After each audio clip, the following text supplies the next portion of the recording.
Stop it. You're freaking me out. Here's my thoughts for today. I can't read most of this because my handwriting is terrible. Mum. Alright. Alright, we ready? Can you hold the saxophone while we do it? Hi guys, welcome to Femme Fridays. Today I have a very special guest, my husband. So we had a lot of questions about our family. We are a blended family. Most people know this. If not, surprise, we're a blended family. I know, people after the show, they'll come up and be like, you have an 18-year-old? Like, I have no idea. Well, yes, I do have an 18-year-old. We have 5 kids in all, including a rambunctious 1 and 2-month-old, 14-month-old. It's been a 4-year journey to get to where we are now, and I feel like just now, hey, right now we're just blending together. And that's kind of a lot of the points that I wanted to touch on is that this stuff doesn't happen overnight. You have to be very, very patient when you're coming into a blended family. Your intentions have to be right from the beginning. You two need to be getting along and communicating at a level that you've probably never communicated before. I mean, everything has to be heightened because you're taking our props. Because there's just so much more at stake, you know? Right, and you know, you get a crash course in parenting together. So there's a natural order of things. You get pregnant, you have an infant, you know, as the infant grows, you discuss how you feel comfortable parenting your child. You usually make a lot of mistakes with your first child, and then in a situation like ours and many other people like us, you just suddenly have kids.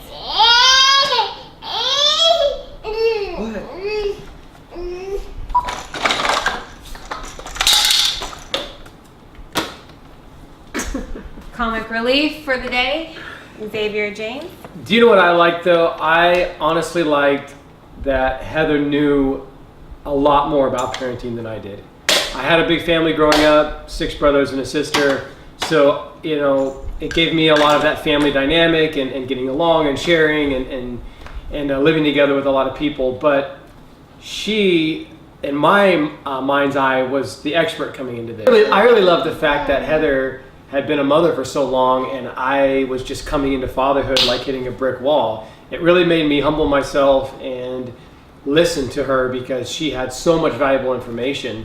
And just to be honest, like I thought that was really sexy too. I did, because you were just this beautiful like woman. You were not a little girl trying to find your way in the world. Like you felt strong to me. You had courage, you had assertiveness, you know, but you still had that overlying arc of love, and it was just really attractive to just to see, you know, that side of you. Difficult. Dominic and I, as I've said before, have a lot of congruency, and so he has always been a good leader. He's very teachable, and he's just generally very respectful of other humans, which is essentially, I think, one of the most important aspects of parenting is you just respect them as individuals, right. You respect them as humans. And so he was already like that, and I felt like for the most part there was as smooth as you could transition into instant family. I feel like it was fairly smooth. I have a lot of friends who have remarried and had blended families, and the transition was very difficult. Yeah, I could see how it could have. I mean, and we definitely had our challenges, and I've got a whole list of things that I wrote down. So I say we just hit it. We go through all the things, and we'll just kind of answer them, you know, quickly and to the point. But there's a lot to know about getting into a blended family. It can be powerfully healing. It can be the most incredible blessing. But you gotta come at it, you know, with the right frame of mind. So. All right, baby, ready to go again. All right, we're ready. We're reading the Xavier, get out of the shot. Xavier. We're counting the pairs, Dad. I know. Xavier, jump out of the shot, bud. Wednesday, he ate through 3 plums. but he was still hungry. 1, 2, 3.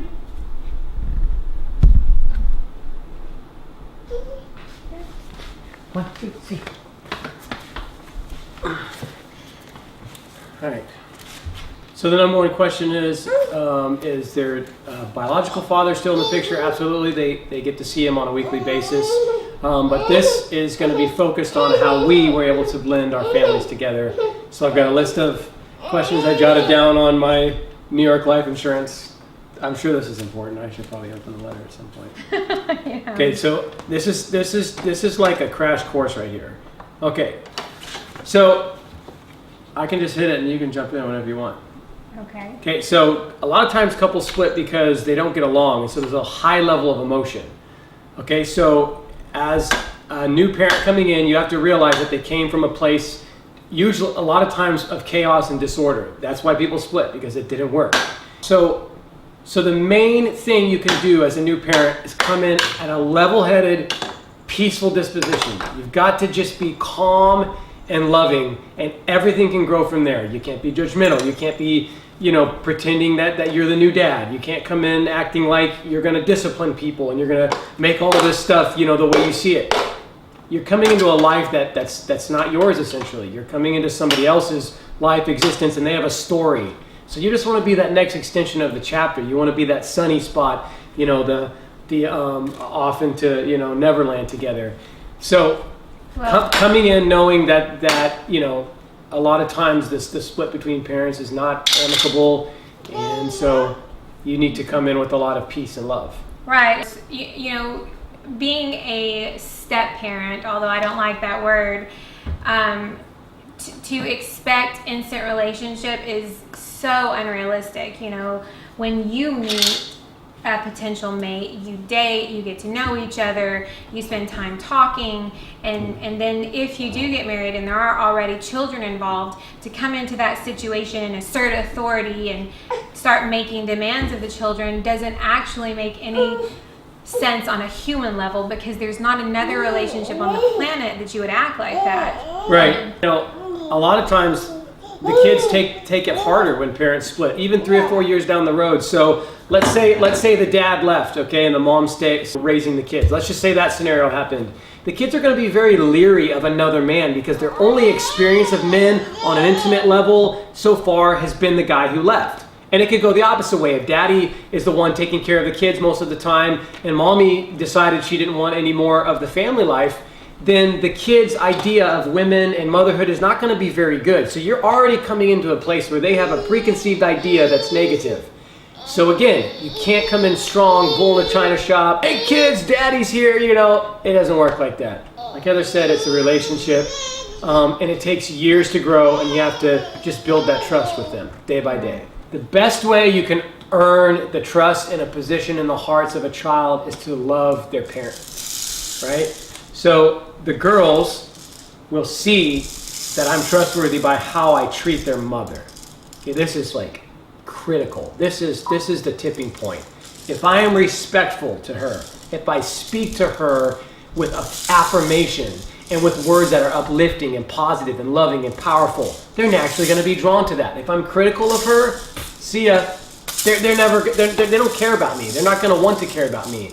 But if I'm extending love and what I am giving out of my heart is life affirming to her, then naturally they want to be a part of it, right? So this is really like the most important thing. Again, you can't come in with judgment. You can't come in to change and fix everything. Nope. All you got to do is just start loving on, the heart of the one that you've been given, and the kids almost always will follow in line with that. And then the opposite side of that is, obviously, if you are the parent and you're coming in with children, your children will treat your spouse the way you treat your spouse. I told the kids, Dom and I make decisions together. He's the head of the home. So I never tried to come over the top of Dominic. The children saw me treating Dominic with respect and with trust and speaking to him with love. And so then they just followed in my footsteps. Right. So they will literally do whatever the parents are doing. If you're treating each other great and you're talking to each other with respect, baby, excuse me, I love you. How are you? Yes, honey.